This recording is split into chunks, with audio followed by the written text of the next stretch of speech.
नमस्कार साथियों। आज हम लोग मौजूद हैं खरी बात न्यूज चैनल की संपादिका साक्षी राय जी के पास। साक्षी जी, स्वागत है हमारे चैनल पर। बहुत बहुत धन्यवाद। साक्षी जी, जो शुरुआती जीवन रहा, कहाँ से आपने शिक्षा ग्रहण की और किस तरीके से ये चैनल की तरफ आपका आना हुआ? जी, पहली बात तो बहुत बहुत धन्यवाद आपके चैनल का और आपका जो आप मुझे लाए। ये मैं हमेशा इस तरफ रहती हूँ और आज मैं यहाँ हूँ तो उसके लिए धन्यवाद। मैं जो है बहुत छोटी हूँ, काफी लोगों को ये बात नहीं पता है। मैं महज 22 साल की हूँ और 2000 में मेरा जन्म हुआ। मैं मऊरानीपुर में जन्मी और उसके बाद जब मैं 4 साल की थी तब मैं झांसी आ गई। झांसी मैं पढ़ाई लिखाई के लिए मुझे मेरे माता पिता लाए और उसके बाद यहाँ के जय अकेडमी स्कूल में मैंने 1 साल पढ़ा, यूकेजी किया। उसके बाद मैंने 1st से 4th क्लास तक यहाँ के रेड रोज स्कूल में पढ़ा और उसके बाद 5th से 10th क्लास तक यहाँ एक कॉन्वेंट स्कूल है, काफी अच्छा स्कूल है, Saint Francis convent inter college Jhansi का, काफी फेमस स्कूल है। उससे मैंने अपनी शिक्षा ग्रहण करी। फिर 11th 12th के लिए मैं भोपाल गई, तो वहां पर एक बोर्डिंग स्कूल में हॉस्टल की लाइफ जो है मैंने वहां पे जी। फिर वहां पे 12th में परसेंटेज अच्छे आए थे, काफी बढ़िया थे, तो फिर दिल्ली यूनिवर्सिटी पहुंची। वहां पर सोचा कि पत्रकारिता करती हूँ, क्योंकि मेरी जो बड़ी बहन है राशि राय, वो भी पत्रकारिता कर रही थी और काफी मुझे अच्छा लगता था जब वो ये करती थी। तो फिर मैंने भी मतलब वहां पर सोचा, तो बेस्ट कॉलेज है वहां का कमला नेहरू कॉलेज उसके लिए, तो वहां से अपना कॉलेज किया। अभी फिलहाल मैं LLB कर रही हूँ। तो वहां से लौटने के बाद जब आपने यहाँ पर पत्रकारिता शुरू की एक छोटे से, उसके बाद आप लोग इनके चैनल पर देख सकते हैं, खरी बात न्यूज चैनल पर राजा भैया हैं, कुंडा नरेश, उनका भी इंटरव्यू पड़ा है और भी तमाम, केशव प्रसाद मौर्य रहे हों, चाहे चंद्रपाल सिंह यादव यहाँ लोकल के नेता रहे हों, या तमाम लोगों के इंटरव्यूज पड़े हैं। तो इसकी जब शुरुआत हुई तो शुरुआत कैसे हुई और इतने बड़े सफर तक जब उत्तर प्रदेश के उप मुख्यमंत्री महोदय का इंटरव्यू आपके पास आता है, रघुराज प्रताप सिंह उर्फ राजा भैया का इंटरव्यू आपके पास आता है, तो कैसे? जी, तो ये इसकी शुरुआत कोई ऐसी नहीं थी कि बहुत मैंने सोचा हो कि मुझे करनी है। मेरा तो कॉलेज भी उस वक्त खत्म नहीं हुआ था, कोरोना था, आप सबको पता है, अपन सब घर पे थे। तो मैंने वो चैनल शुरू किया था सिर्फ कोरोना के बारे में जानकारी डालने के लिए, क्योंकि उस समय पे बहुत केसेस आ रहे थे। तो मैं और मेरे ही जैसे बहुत युवाओं की एक टीम थी, जो हम लोग काम कर रहे थे कि कभी किसी को वेंटिलेटर नहीं मिल रहा है, कभी किसी को ऑक्सीजन नहीं मिल रही है, तो नेताओं से बात करना और ये अरेंजमेंट कुछ ना कुछ कराना, अधिकारियों से भी बात करना। तो उस टाइम पर जो है मैंने एक दो कोविड की जानकारी देने के लिए, प्लाज्मा के बारे में, उस टाइम मैंने प्लाज्मा भी डोनेट किया था, तो उसकी जानकारी देने के लिए मैंने जो है ये चैनल बनाया और इस पर मैंने एक दो वीडियो डाली उसकी जानकारी के लिए। फिर उसके बाद 1 महीने बाद मैंने ये सोचा कि एक पॉलिटिकल खबर डालते हैं, ऐसे ही मैंने सोचा। तो उस टाइम मुख्यमंत्री योगी आदित्यनाथ आए थे और राजीव सिंह पारीछा ने उन्हें एक लेटर दिया था। राजीव सिंह पारीछा जो बबीना के विधायक हैं, उन्होंने उन्हें एक लेटर दिया था, उसमें उन्होंने बताया था, अपने ही अधिकारियों की उन्होंने शिकायत करी थी कि ये जो है यहाँ पर कोई व्यवस्था सही नहीं है कोरोना के चलते। तो वो मैंने खबर पहली चलाई थी, तो लोगों में वो खबर बहुत चली और लोगों को बहुत पसंद आया। तो फिर वो पसंद आई तो मैंने भी सोचा कि जब लोगों को पसंद आ रहा है तो मैं करती हूँ। उनने मुझे बहुत प्रोत्साहित किया। खैर मेरा मन बिल्कुल नहीं था, मुझे पता था कि बहुत बड़ी जो है रिस्पॉन्सिबिलिटी है, बहुत बड़ा काम है। तो फिर भी लेकिन मैंने 2-4 खबरें और डाली, फिर मैंने ब्लॉक प्रमुख चुनाव का पूरा इतिहास डाला, लोगों को बहुत पसंद आया। तो फिर धीरे धीरे धीरे करके बढ़ते गए। फिर अपने आप जो बड़ा नेता बुंदेलखंड में आया, उन्होंने मतलब जब पता किया होगा या जो भी हो, तो हमारे चैनल के बारे में उन्हें पता चला, तो उन्होंने खुद से आगे से बुलाया। राजा भैया का भी खुद से ही आया था हमारे पास कि आप आइए, मिलिए, तो बढ़िया चर्चा हुई।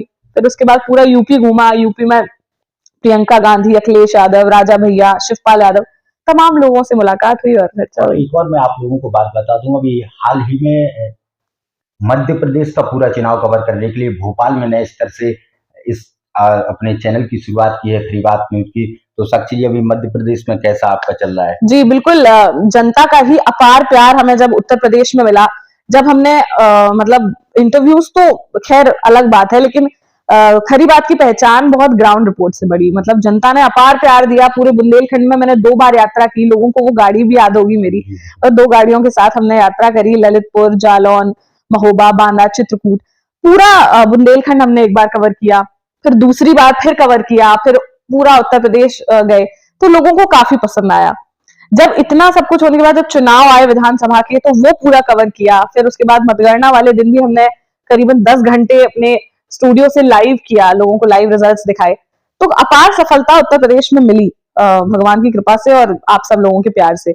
उसके बाद हमने सोचा कि मध्य प्रदेश में भी इसकी शुरुआत करनी चाहिए, क्योंकि देखा जाए तो कहीं ना कहीं उत्तर प्रदेश से तो काफी सरल कह सकते हैं हम मध्य प्रदेश की राजनीति, और वहां पर जाकर मुझे काफी अच्छा लगा। अब हम करीबन अगस्त 2022 में मैं वहां पहुंच गई थी, और फिर उसके बाद वहां ऑफिस बनाया अपना, वहां काम कर रहे हैं। काफी मंत्रियों का इंटरव्यू भी लिया है, काफी ग्राउंड रिपोर्ट्स भी करी हैं, खबरें भी चली हैं, और बढ़िया वहां पर भी रीच मिल रही है। तो और एक और बात, जो मऊरानीपुर जी विधानसभा से उस समय की पूर्व विधायक, हाल में वर्तमान विधायक हाँ रश्मि आर्या जी, उनके एक मैं इंटरव्यू को देख रहा था, तो उसमें आपके नाम का उन्होंने 2-3 बार जिक्र किया जी कि वो पत्रकार हैं जो मेरे खिलाफ स्पेशली चलाती। तो ये पूरी खबर क्या थी?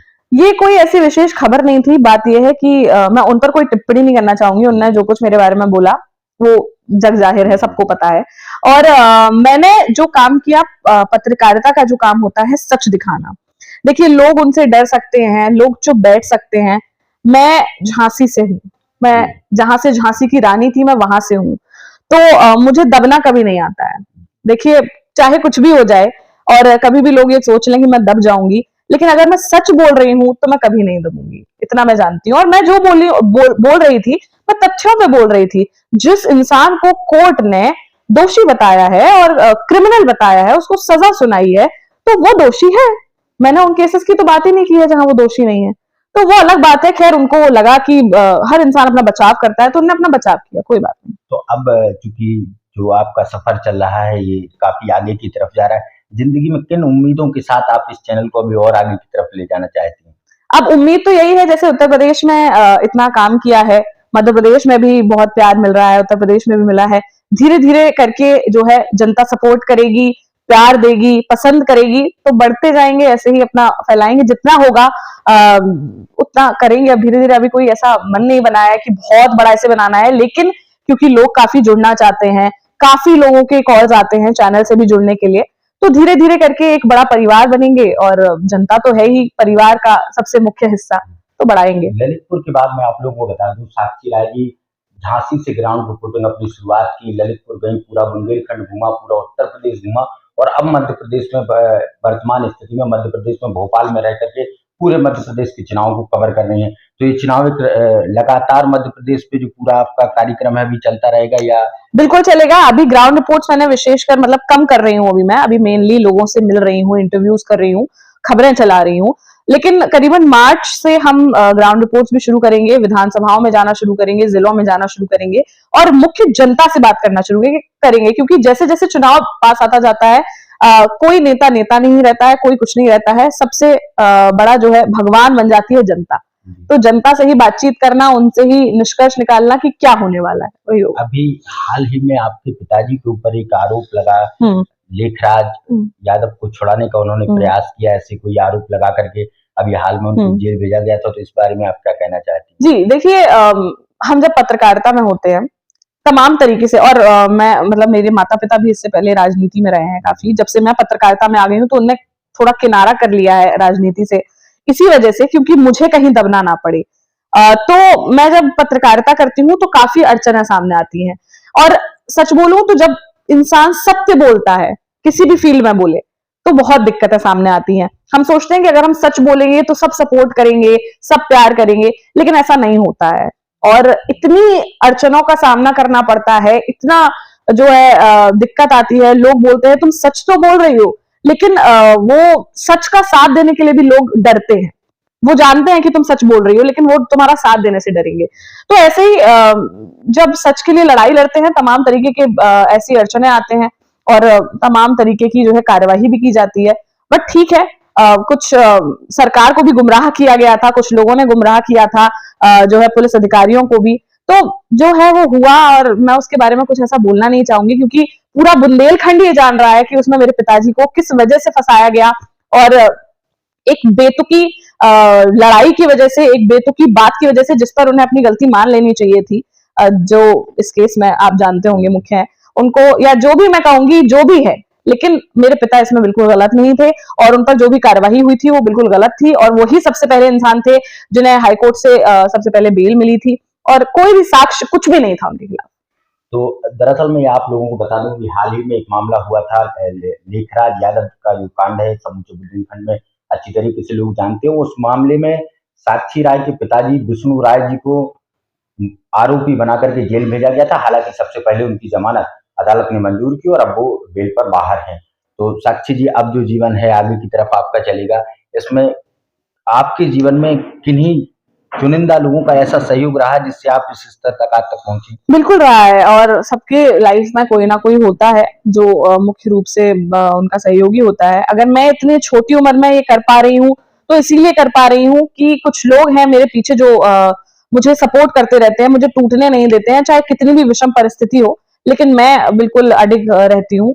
तो ऐसे ही लोग, सबसे पहले तो मैं अपने माता पिता को ही बोलूंगी कि उन्होंने मुझे इतना ज्ञान दिया। सबसे पहले तो मैं यही कहूंगी, इतना ज्ञान दिया, इतना पढ़ाया, इतना लिखाया और इतनी अच्छे अच्छे संस्थानों में पढ़ाया कि मेरी आवाज जो है, मैं इतना बुलंदी से अपनी आवाज को रख पाऊं और किसी से डरू नहीं, दबू नहीं। और उनका सबसे पहले धन्यवाद करती हूँ। बाकी तो मेरे 2 भाई हैं और 2 सगे भाई हैं, और इसके अलावा मेरे जो भाई हैं, जैसे आप राशि जी को जानते होंगे, वो मेरी बहन है। तो उनके भी 2 भाई हैं। हम लोग, काफी लोगों को ये पता नहीं होगा, पर आपके चैनल के माध्यम से मैं ये बताऊंगी कि मैं और राशि जी जो है एकदम सगी बहनें नहीं है, हम लोग मौसी की बेटियां हैं, बट सगी से भी ज्यादा है, बिल्कुल है। और उनके भी 2 भाई हैं, हमारे भी 2 भाई हैं, और भी भाई बहन है सब लोग। तो ये बहुत युवा टीम जो है हमारी, हम मिलकर हमेशा से काम करते हैं और हमने ही स्टार्टिंग से काम किया है। स्टार्टिंग में कोई हमारी इतनी बड़ी टीम नहीं थी जो अभी हो गई है, जो ये स्टार्टिंग से नहीं थी। स्टार्टिंग में तो सिर्फ हम लोग यही भाई बहन ही थे, सब काम करते थे, सब एक साथ काम कर रहे हैं, एक दूसरे का सहयोग कर रहे हैं। तो वो पूरी टीम का बहुत साथ रहा है। इसके अलावा मेरी जो है भाभी हैं, उनका भी काफी साथ रहा है। मतलब घर पे हमेशा सब कुछ संभालना, मैं काफी बार मतलब मन खराब होकर आता है बाहर से, अपन जब फील्ड में काम करते हैं तो खराब होकर आता है, तमाम विवाद भी होते हैं।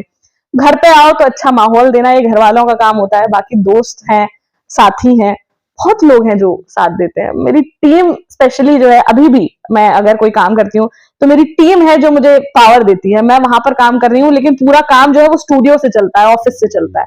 तो उनको धन्यवाद देना चाहती हूँ। बहुत बहुत धन्यवाद। ये थी हमारे साथ साक्षी राय जी।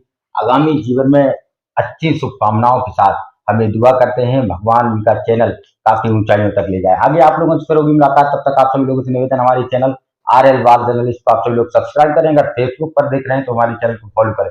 बहुत बहुत धन्यवाद आप सभी का।